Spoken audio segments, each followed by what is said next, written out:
ఇంతవరకు వాక్యాన్ని ఇచ్చినటువంటి సహోదరులు మరియు వందనములు. కొద్ది నిమిషాలు దేవుని యొక్క వాక్యం మనం ధ్యానించుకుందాం. చదవండి. తిమోతికి రాసిన మొదటి పత్రిక 1వ అధ్యాయం 5వ వాక్యం చదవండి. అపోస్తలుడైన పౌలు తిమోతికి రాసిన మొదటి పత్రిక 1వ అధ్యాయం 5వ వాక్యం. ఉపదేశ సారము ఏదనగా పవిత్ర హృదయము నుండి మంచి మనస్సాక్షి నుండి నిష్కపటమైన ప్రేమ నిష్కపటమైన విశ్వాసము నుండి కలుగు ప్రేమయే. దేవుడి యొక్క మాట మన వెనుకడిలో దీవించును గాక. గట్టిగా ఆమేన్, హల్లెలూయా. అపోస్తలుడైన పౌలు గారు తన ప్రియ శిష్యుడైన తిమోతికి రాస్తూ ఇక్కడ అంటున్నాడు, ఉపదేశ సారము ఏమిటో, ఉపదేశంలో ఉన్నటువంటి ఆ తీయదనం లేక ఉపదేశంలో ఉన్నటువంటి ఆ గొప్పతనం ఏమిటో ఇదిగో ఇక్కడ చెప్తూ ఉన్నాడు. ఉపదేశ సారము ఏదనగా 1 పవిత్ర హృదయము నుండి, 2 మంచి మనస్సాక్షి నుండి, 3 నిష్కపటమైన హృదయము నుండి కలుగు ప్రేమయే. ప్రేమయే, ప్రేమయే. హల్లెలూయా. పోయిన వారం వచ్చిన చెప్పండి, పోయిన వారం మనం ఏ వాక్యం నేర్చుకున్నా? ఎవరు రాలేదు? చెప్పండి. పోయిన వారం ఏ వాక్యం నేర్చుకుంటారా? ప్రేమ కలిగి ఉండుటకు ప్రయాసపడండి. క్రీస్తును ప్రేమైన దేవుని బిడ్డలారా, ఉపదేశం మనకు బోధించుచున్నది ఇదిగో ఆ ప్రేమ యొక్క గొప్పతనమును గురించి. ఆ ప్రేమ ఇదిగో దేవుని ప్రేమ. నీ నా మన బ్రతుకులలో ఇదిగో ప్రేమతో, దేవుని ప్రేమతో నింపబడి మనము నడిచినట్లయితే ఉపదేశములో ఉన్న సారం మనలో ఉన్నదని అర్థమవుతున్నది. నీ నా మన బ్రతుకులలో ప్రేమ కలిగి మనం నడుచుకోవాలంటే, ప్రేమ కలిగి మనం జీవించాలంటే ఇదిగో ప్రేమ మనము సంపాదించుకొని కొనసాగింపబడాలంటే ఆ పై 3 మాటలు ఇదిగో మనకు కావాలి. పవిత్ర హృదయము, మంచి మనస్సాక్షి, నిష్కపటమైన హృదయం. ఎవరిలో పవిత్ర హృదయం ఉంటూ ఉన్నదో, ఎవరిలో మంచి మనస్సాక్షి ఉంటుందో, ఎవరిలో నిష్కపటమైన విశ్వాసం ఉంటుందో వారు దేవుడు అనుగ్రహించిన ప్రేమ కలిగి జీవిస్తారండి.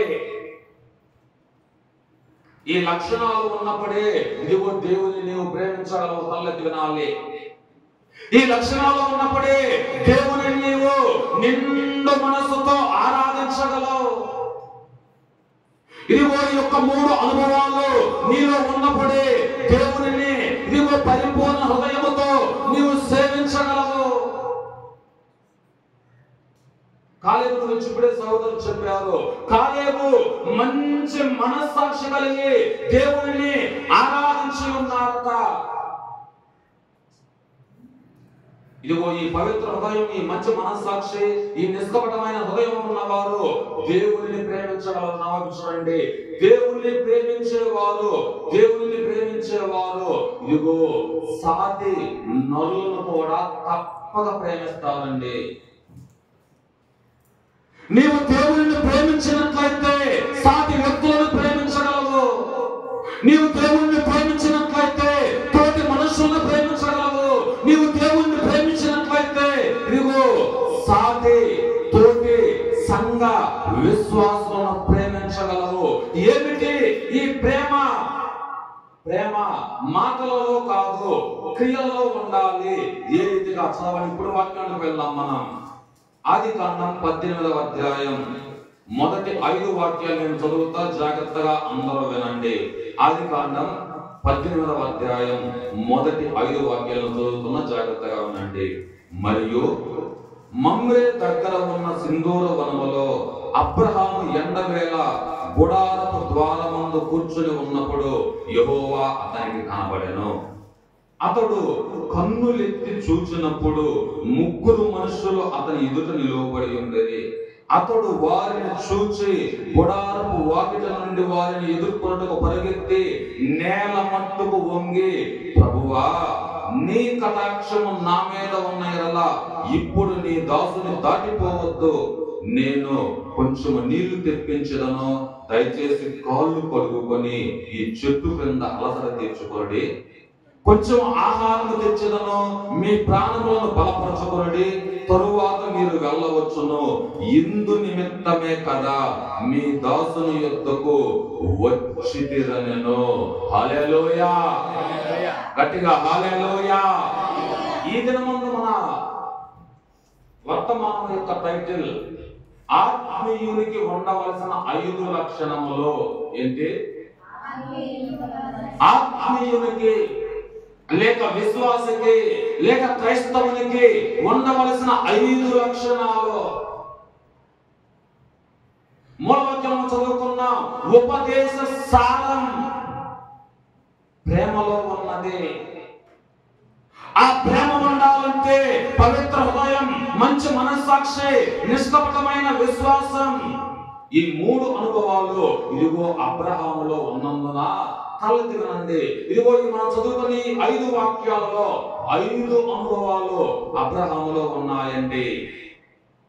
మొదటి అనుభవం, మొదటి మాట, అబ్రహాము ఎవరిని చూచాడు? చెప్పాలి. అబ్రహాము ఎవరిని చూచాడు? దేవునిని చూచినంతే నమ్మది. చదవండి మరలా మొదటి 2 వాక్యాలు.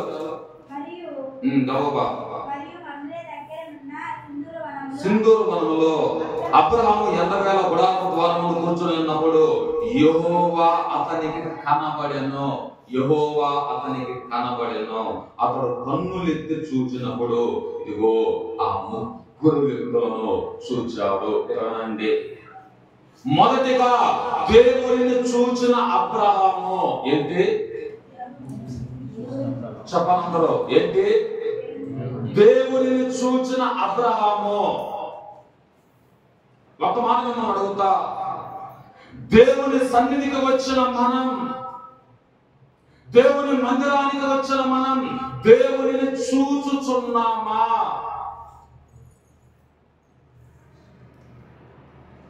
ఉపదేశ సారము ఏదనగా పవిత్ర హృదయం, మంచి మనస్సాక్షి, ఇదిగో నిష్కపటమైన విశ్వాసం. క్రీస్తునందు ప్రియమైన దేవుని బిడ్డలారా, ఎండవేళ సింధూర వనములో అబ్రహాము గుడారపు ద్వారమందు కూర్చున్నాడు. సింధూర వనము ఎర్రనిది అని అర్థం. ఇదిగో ఆ ఎండవేళ ఆ మార్గములు పట్టణమటువంటి ఆ గుడారపు ద్వారమందు అబ్రహాము కూర్చున్న అబ్రహాము దేవుణ్ణి చూడగలిగాడు. కూర్చున్న అబ్రహాము దేవుణ్ణి చూడగలిగాడు. కారణం ఏమిటని మీరు ఆలోచిస్తే జాగ్రత్తగా వినండి. ఆ మార్గములో ఎంతో మంది బానిసలు వెళ్తూ ఉన్నారు, వస్తూ ఉన్నారు. ఆ మార్గములో ఎన్నో రకాల చిత్ర విచిత్ర మనుషులు ప్రయాణం చేస్తూ ఉన్నారు. కానీ అబ్రహాము యొక్క చూపు మాత్రం మనుషులు అందరినీ చూడలేదు, కానీ సాక్షాత్తు నా ప్రభువుని చూడగలిగి ఉన్నాడు. హల్లెలూయా. కారణం అబ్రహాము యొక్క మనస్సు ప్రభువు పైన ఉన్నది. ఆ మార్గంలో ఇదిగో ఎన్నో కార్యాలు జరుగుతున్నప్పటికీ, ఎంతో మంది ప్రయాణిస్తున్నప్పటికీ కూడా అబ్రహాము యొక్క చూపు దేవుని పైన నీ చూపు ఎక్కడ ఉన్నది? నీ చూపు దేనిపైన ఉన్నది? ఇదిగో నీ కళ్ళతో దేనిని నీవు చూచుటకు ఇష్టపడుతున్నావు? ఒక ఆత్మీయునిగా మొట్టమొదటిగా దేవుడిని చూచే నేత్రం నీకు ఉన్నదా? ఒక విశ్వాసిగా దేవుడిని నీవు చూడగలుగుతున్నావా? అబ్రహాము దేవుడిని చూచాడంటే కారణం దేవుడిని ప్రేమిస్తున్నాడు. ఈనాడు మనం దేవుడిని చూడలేకపోతున్నామంటే అర్థం చెప్పాలి. అబ్రహాము దేవుని చూచాడంటే దేవుని ప్రేమిస్తున్నాడని అర్థం. ఈనాడు మనం దేవుణ్ణి చూడలేకపోతున్నామంటే అర్థం దేవుని ప్రేమించలేకపోతున్నాం. ఇదిగో నీ చూపు దేనిపైన ఉన్నది?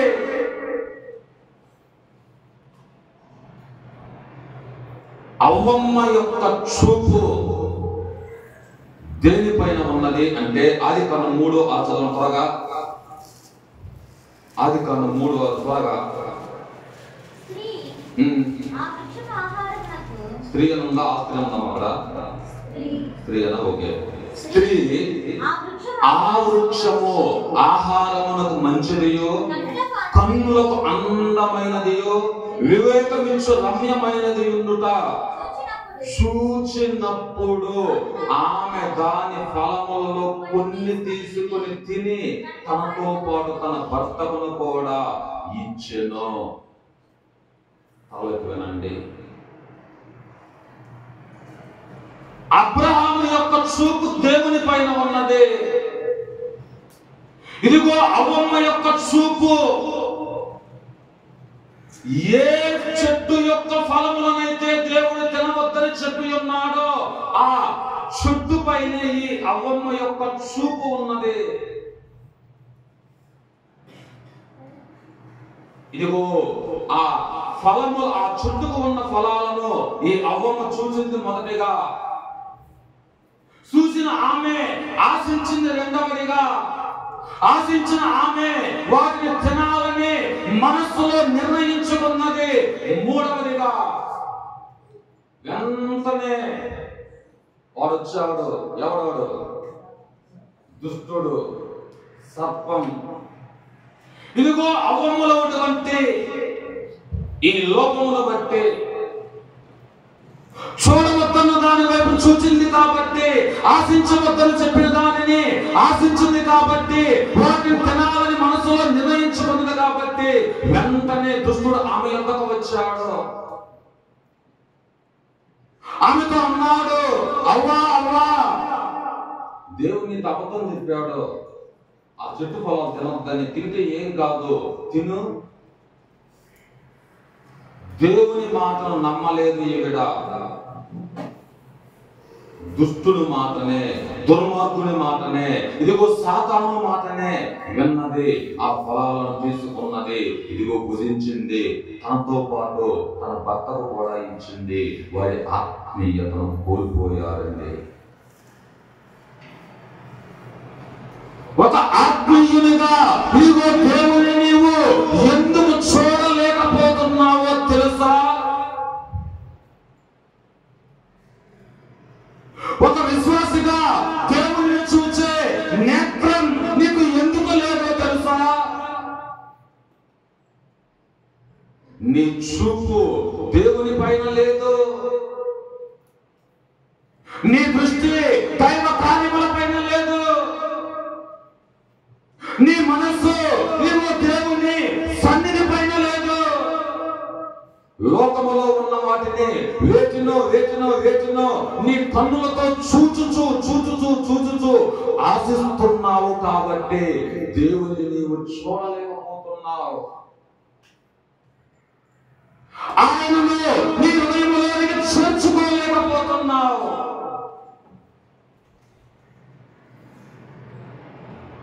మొదటిగా దేవుని చూచిన అబ్రహాము ఒక విశ్వాసికి ఉండవలసిన మొట్టమొదటి అనుభవం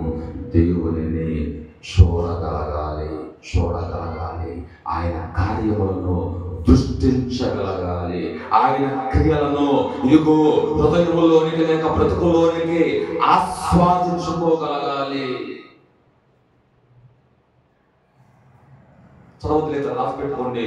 లూకా 19:3 ఉంటుంది, యేసు ఎవరు అని చూడగోరి ఉన్నాడు జక్కయ్య. చూడాలని ఆశపడ్డాడు జక్కయ్య, కానీ చూడలేకపోయాడు. అక్కడ అతడు క్రీస్తును చూడలేకపోవడానికి కారణం అతని పొట్టితనం. ఆ పొట్టితనము ఏమనగా దేవునిలో ఇదిగో పరిపూర్ణముగా ఎదగని స్థితి, దేవునిలో పరిపూర్ణముగా బలపరచబడిన జీవితం, దేవునిని పరిపూర్ణముగా ప్రేమించలేని బ్రతుకు, ఇదిగో ఒక పొట్టితనం.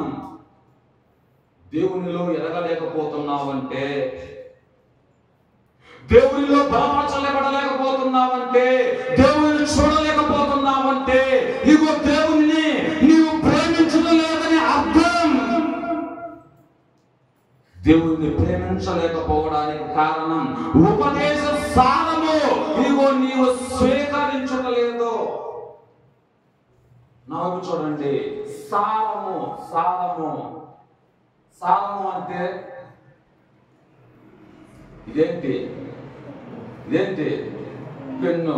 కొద్దిసేపు దీన్ని ఒక చెరుకు గడ అనుకుందాం. ఈ చెరుకు నీ చేతిలో ఉంటే ఆ సారం యొక్క టేస్ట్ నీకు తెలిసిద్దా? దీని టేస్ట్ నీకు తెలియాలంటే దీనిని తినాలి, లేక మిషన్ లో వేసి దాని సారాన్ని బయటకు తీయాలి. అప్పుడే దాని విలువ, దాని రుచి ఇదిగో నీ నోటికి అర్థమవుతుంది. ఉపదేశ సారము లేక వాక్య సారం నీవు గ్రహించలేకపోతున్నావంటే నీవు దేవుని ప్రేమించలేదు. ప్రేమించనందునే ఇదిగో దేవుని చూడలేకపోతున్నావు. దేవుని చూడలేనందునే బలపరచబడలేదు. జక్కయ్య వలె మరగుజ్జుతనం. దేవుని సన్నిధికి వస్తున్న నీవు, దేవుని ఆరాధిస్తున్న నీవు, దేవుని సేవిస్తున్నానని భ్రమపడుచున్న నీవు, ఆయనను చూచుచున్నావా? ఆత్మీయునికి ఉండవలసిన మొట్టమొదటి ఇదిగో ఆ యొక్క కార్యం దేవుని చూడాలి. చూచిన అబ్రహాము రెండవదిగా ఏం చేశాడంటే, అదే 18వ అధ్యాయం 2వ వాక్యంలో ఉన్నది, దేవునిని గుర్తించాడు. హల్లెలూయా, హల్లెలూయా. యెహోవా అతనికి కనబడెను. అతడు కన్నులెత్తి చూచినప్పుడు 3 మనుషులు ఇదిగో తన ఎదుట నిలువబడి ఉండేది. వారిని అతడు చూచి గుడారపు వాకిట నుండి వారిని ఎదుర్కొంటూ పరిగెత్తుచున్నాడు. అంటే ఇదిగో ఈ మనుషులు దేవుడు అని గుర్తించగలిగాడు అబ్రహాం. అక్కడ 3 కనిపిస్తున్నారు అబ్రహామునకు, తండ్రి, కుమార, పరిశుద్ధాత్మ దేవుడు, త్రిత్వమై ఉన్న దేవుడు, ఇదిగో ఏకమై ఉన్న దేవుడు. దేవునిని చూచిన అబ్రహాము ఇదిగో ఆ దేవుడిని కలుసుకోవడానికి పరుగెత్తుచున్నాడు. నా వైపు చూడండి. ఈ అధ్యాయంలో ఇంచుమించు అబ్రహాము వయసు ఎంత లేదన్నా? 99-100 సంవత్సరాలు ఇంచుమించు. దేవుని చూచిన వెంటనే పరుగెత్తుచున్నాడు అబ్రహాము. దేవుని నేను కలుసుకోవాలి, ఇదిగో దేవుని నేను కలిసి ఆయనను ఇదిగో నా ఇంటికి ఆహ్వానించాలి. దేవుని కలుసుకోవడానికి పరిగెత్తుచున్నాడు నిండు వృద్ధాప్యములో అబ్రహాము. ఇదిగో ఆయన దర్శించాలని, ఆయన చూడాలని, ఇదిగో ఆయనతో సంతోషించాలని అబ్రహాములో ఒక తాపత్రయం. ప్రియ క్రైస్తవుడా, క్రైస్తవురాలా, విను విను విను. దేవుడు నీకు ఒక మంచి ఆయుష్కాలం ఇచ్చాడు. ఆ ఆయుష్కాలంలో ఇదిగో మనలో యవనస్తులు ఉన్నారు, చిన్నపిల్లలు ఉన్నారు, నడి వయస్కులు ఉన్నారు. ఇదిగో మంచి ఆయురారోగ్యాలతో మనమందరము ఉన్నాము కదా. నిండు వృద్ధాప్యములో ఇంచుమించు 100 సంవత్సరాల వయసులో అబ్రహాము దేవుని యొద్దకు పరుగెత్తుచున్నాడు. నేను మిమ్మల్ని అడుగుతున్నా, దేవుని యొద్దకు మీరు పరిగెత్తే అనుభవంలో ఉన్నారా? దేవుడు నీకు ఇచ్చిన ఆరోగ్యాన్ని బట్టి, దేవుడు నీకు ఇచ్చిన ఆయుష్ కాలాన్ని బట్టి పరుగెత్తుట అనగా ఆశతో ఆయన యొద్దకు త్వరపడి వెళ్ళుట. హల్లెలూయా, గట్టిగా హల్లెలూయా. ఎలా వెళ్తున్నాం దేవుని సన్నిధికి మనం? కొంతమంది దేవుని సన్నిధికి వచ్చేటప్పుడు మన కళ్ళతో మనం చూస్తే మహా ఆశ్చర్యం వేస్తుంది. వారు నడుస్తుంటే వారు నడిచే విధానం క్షేమం చచ్చిపోతాయా లేక మేక దెబ్బ తగులుతున్నట్టుగా నడుస్తారు. పోదామా వద్దా? మందిరానికి పోతే ఏమొచ్చింది? మందిరానికి ఎందుకు వెళ్ళాలి? పరిశుద్ధ స్థలములో మహాబలుడు, మహోన్నతుడు, నిత్య నివాసి, కృపాసత్య సంపూర్ణుడైన నా ప్రభువు వేంచేయుచున్నాడు. ఆయన కూర్చొని ఉన్నాడు. పరిశుద్ధ స్థలం దేవుడు నివసించే ప్రదేశం. ఆ పరిశుద్ధ స్థలానికి నీవు త్వరపడి వెళ్ళగలుగుచున్నావా? వేగపడుచున్నావా వెళ్ళటకు? ఇదిగో అబ్రహాము వలె పరుగెత్తే అనుభవం నీలో ఉన్నదా?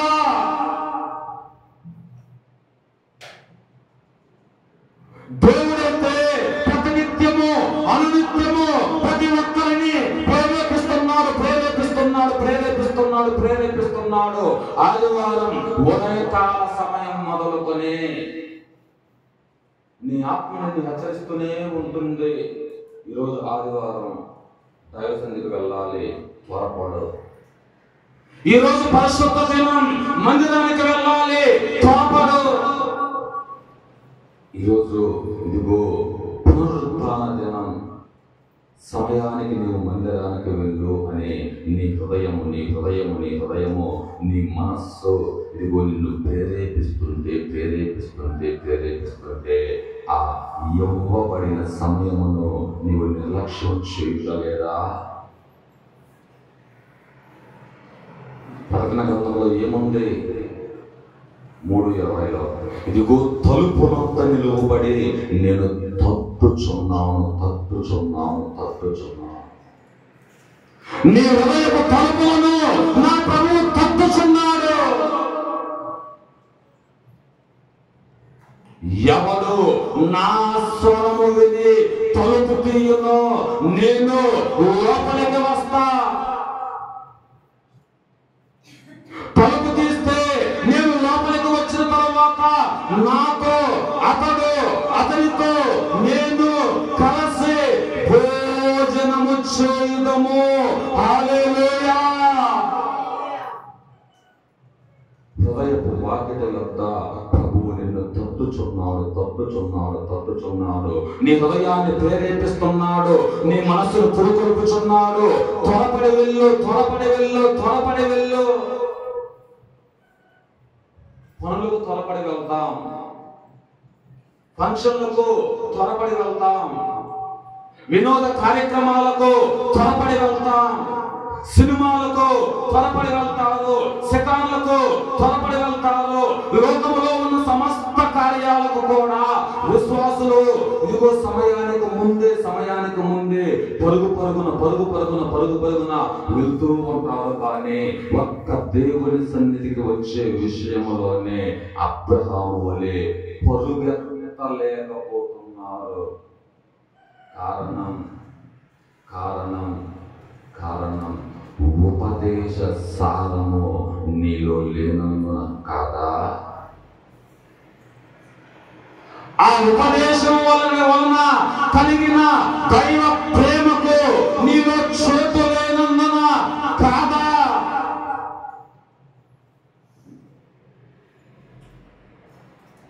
ఆత్మీయునికి ఉండవలసిన 5 లక్షణాలు: మొదటిగా దేవుని చూడాలి, రెండవదిగా ఆయన యొద్దకు పరుగెత్తి వెళ్ళాలి. అబ్రహాము పరుగెత్తి వెళ్ళి దేవుడిని కలుసుకునేంత వరకు అతని హృదయములో ఒక ఆరాటం. నీ హృదయములో దేని కొరకు నీ ఆరాటం? నీ బ్రతుకుల్లో దేన్ని సంపాదించుకోవడానికి నీ యొక్క ఆరాటం? ఆలోచించు. ఇదిగో తలుపు నొట్ట నిలువబడి, అనగా ప్రభువు నీ హృదయపు వాకిలి యొద్దనే నిలువబడి తట్టుచున్నాడు. తలుపు తీయగలుగుచున్నావా? అనగా ఆయనను కలుసుకోగలుగుచున్నావా?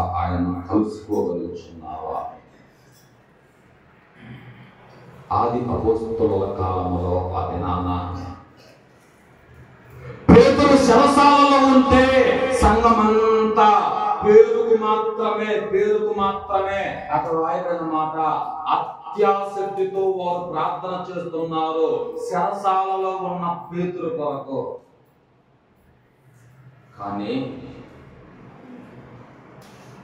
అక్కడ ఆసక్తితో ప్రార్థిస్తున్నారు అని ఇదిగో వాక్యంలో రాయబడి ఉన్నది. దేవుడు కూడా వారి ప్రార్థనలు విని పేతురుని చెరసాల నుండి విడిపించి ఇదిగో వారు కూడినటువంటి ఆ గది యొద్దకు పేతురుని నడిపిస్తే పేతురు తలుపు తట్టుచున్నాడు. వీరైతే ప్రార్థన చేస్తున్నారు. కానీ ఇదిగో పేతురు తలుపు తట్టుచు పిలుచు ఉంటే పేతురు స్వరాన్ని గుర్తించేవారు ఒక్కరూ లేరే.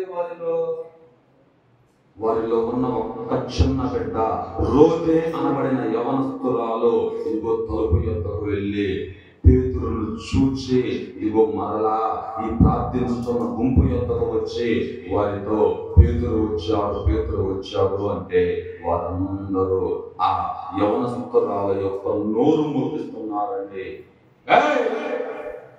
ఆపు, ఏం మాట్లాడుతున్నావు? చెరసాలలో ఉన్న పేతురు ఎక్కడికి ఎలా వస్తాడు? అయితే నువ్వు ఎందుకు ప్రార్థన చేస్తున్నావు? మరి ఆలోచించు. కొన్ని సార్లు మనము దేవుడిని అడుగుతాము, కానీ దేవుడు ఇస్తాడు. దానిని పొందుకునే అనుభవం, పొందుకునే స్థితి, పొందుకునే కృప నీలోనే లేనందున నువ్వు సంపాదించుకోలేకపోతున్నావు. పొందుకునే ఉత్సాహం నీలో లేదు కనుకనే నీవు కోల్పోతున్నావు.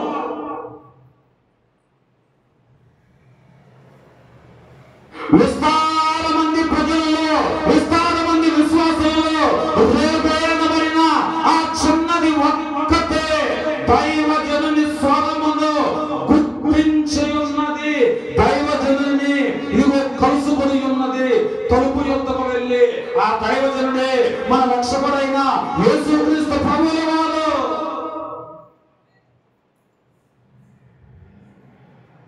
సంఘాలలో 100 మంది ఉంటున్నారు, సంఘాలలో 1000 మంది ఉంటున్నారు, సంఘాలలో 10 సంఖ్యలో ఉంటున్నారు. దేవుడిని ఎంతమంది కలుసుకుంటున్నారు ఈనాడు? ఆలోచించాలి. ఇప్పుడే సోదరులు చెప్పారు, నాకు బాగా నచ్చింది ఆ మాట. సంఘంలో ఇదిగో ఇంచుమించు 50 మంది, 60 మంది, 100 మంది మనం ఉండవచ్చు. పరలోకం వెళ్తామా? ఒక ఆత్మీయునిగా దేవుడిని నేను కలుసుకోవాలి అనబడిన ఆరాటం, ఉత్సాహం నీలో లేకపోతే దేవుని నిత్యత్వంలోకి నీవు చేర్చబడతావు. నీ ఇంటి పనులపై నీకు ఆరాటం ఉన్నది మంచిది. నీ సొంత కార్యాలపైన నీకు ఉత్సాహం ఉన్నది మంచిది. నీ కార్యాలపైన నీకు ఆరాటం, ఆశ ఉన్నది మంచిది. అదే ఆశ దేవుని కలుసుకోవాలి అనబడిన ఆశ నీలో ఉన్నదా? ఒకటి, అబ్రహాము దేవుని చూచాడు. రెండవదిగా ఆయన కలుసుకున్నకు పరుగెత్తి పరుగెత్తి పరుగెత్తి పరుగెత్తి ఇదిగో శరీరం అంతా నీరసించిపోయినా, సొమ్మసిల్లిన స్థితిలో ఉన్నా, నిండు వృద్ధాప్యంలో ఉన్నా, ఓపిక లేకున్నా ఓపిక తెచ్చుకొని మరియు దేవుని ఎదుర్కొనడానికి ఇదిగో పరుగెత్తుచున్నాడు అబ్రహాము. హల్లెలూయా. ఇంకొక మాట చెప్పినా మూడో మాట చెప్పి ముగిస్తాం. రెండు మాటలో వచ్చే వారం నేర్చుకుందాం. మూడో మాట,